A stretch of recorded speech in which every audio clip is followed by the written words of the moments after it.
sa lahat ang pinakamataas na pagpupuri at pagluluwalhati, pagdadakila at pagsamba ay tanging sa pangalan po ng ating pinakamamahal na Panginoong Diyos. At sa inyong lahat, mga minamahal kong mga kapatid sa Panginoon, na patuloy po yung inyong pong pagsuporta sa ating pong isinasagawa na Bible study sa lugar na ito, na ang Diyos, mga kapatid, ang patuloy po na kumikilos sa bawat isa sa atin, at ang Diyos po ang patuloy na nagbibigay ng lahat ng ating pong mga pangangailangan. So sabi nga, simula sa pagpapalang pampisikal, material, pinansyal, at higit sa lahat ang pagpapalang pang-espiritual. Amen?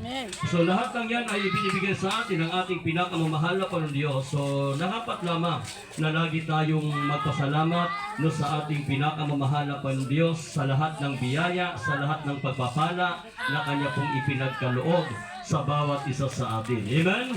So, bago po mga kapatid ko sa ating pong pagpapatuloy, tayo po muna po ay maaari tayong tumayo.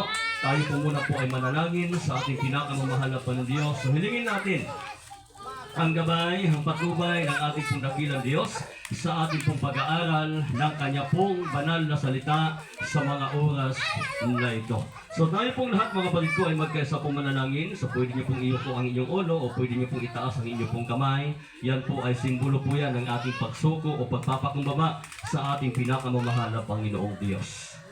Opo, dakila at mapagpala po naming Ama, Diyos na pinakamakapangyarihan sa lahat amang banal, sa matamis sa pangalan mo po, aming pinakamamahal na Panginoon Diyos. Sa hapong ito, mahal na Panginoon, narito po ang bawat isa sa amin.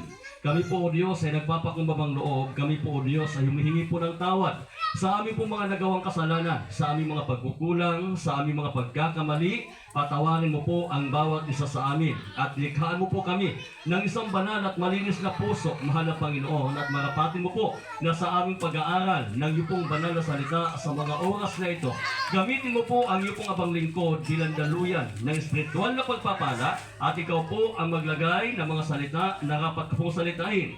Dahil kung saganang akin, mahal na Panginoon, ay wala po akong magagawa.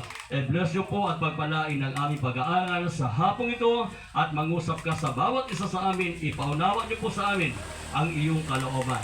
Bless kami at pagpalain sa pangalan ni Jesus na aming Panginoon. In Jesus' name, Amen. So, God bless you po mga kapatid. Kayo po ay makabalik na po sa inyo pong mga inuupuan. Praise Lord. So, purihin po ang ating pinakamamahal na Panginoon Diyos. Tayo po mga kapatid ay mag-aaral o mag-aral tayo ng salita po ng ating pinakamamahal na Panginoong Diyos. So dito po mga kapatid, marahil sa bawat isa sa atin, kayo po ay nagtataka kung bakit tayo po ay pumapalakpak. Amen.